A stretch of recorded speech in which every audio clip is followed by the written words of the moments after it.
Hello, and thanks for joining me.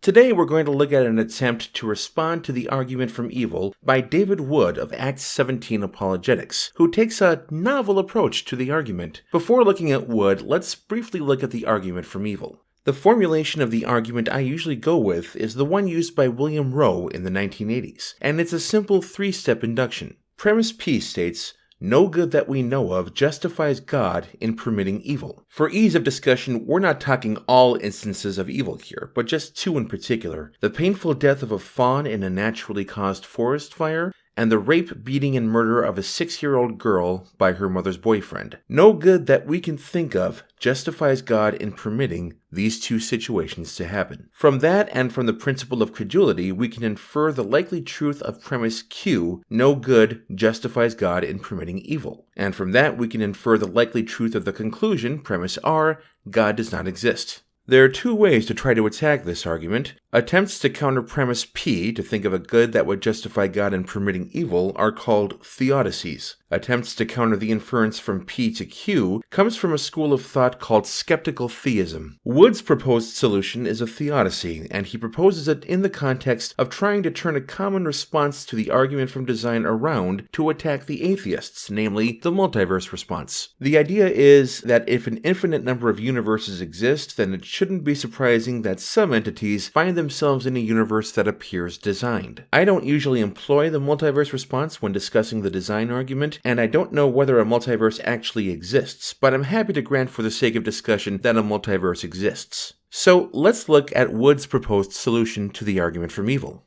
The point I want to make in this video is that if our atheist friends get to appeal to the multiverse to respond to an argument, it's only fair that we also get to appeal to the multiverse to respond to an argument, right?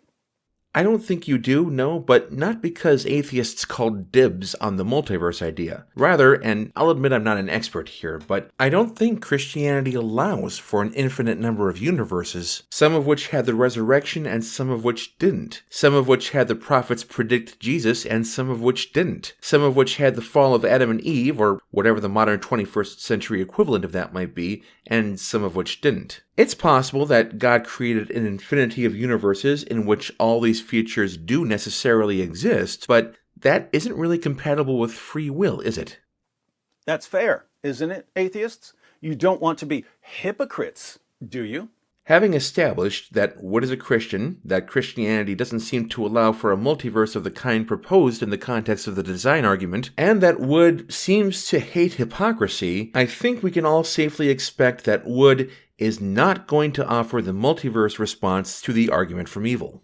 I'm going to offer the multiverse response to the problem of evil. Yeah, I need to stop doing that. I'm simply going to say, what if God created a multiverse? Then it wouldn't seem possible for God to be the Christian God. What if God created an infinite array of universes? God certainly has the power to do that. Suppose God created each universe with different features. If each universe is unique, and if there are an infinite number of them, then there would have to be universes in which the resurrection never happened, in which the prophets never prophesied, and so on. Perhaps the vast majority of alternative universes are the hedonistic paradises that atheists say God should have made. Come on. We need not have had a hedonistic paradise in order for the little girl and the fawn not to have suffered as they did. But in our universe, God did things a little differently.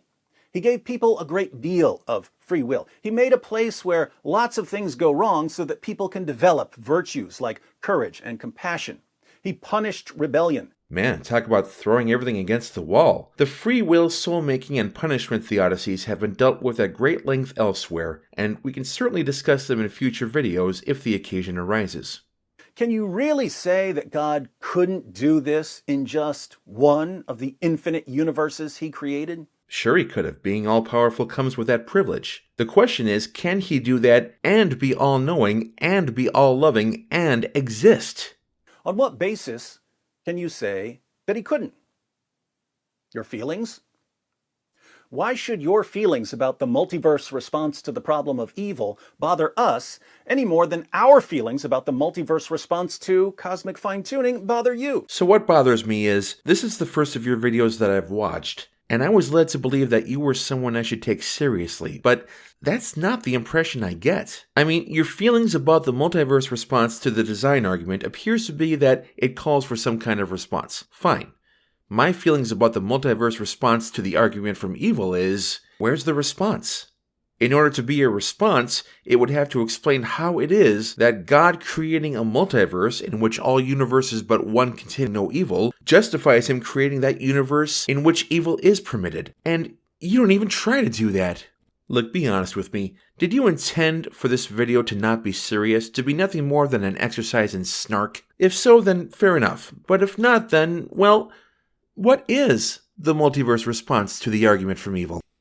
I suspect we'll be waiting a long time for Wood's answer to that question. Meanwhile, thanks so much for watching. If you like this video, please be sure to hit the like button. If you want to see more videos like this, please hit the subscribe button. And if you want to share your thoughts on David Wood, the multiverse, the argument from evil, or just what you think I should talk about next, go ahead and leave a comment down below. Take care, I'm David John Wellman, and the rest is up to you.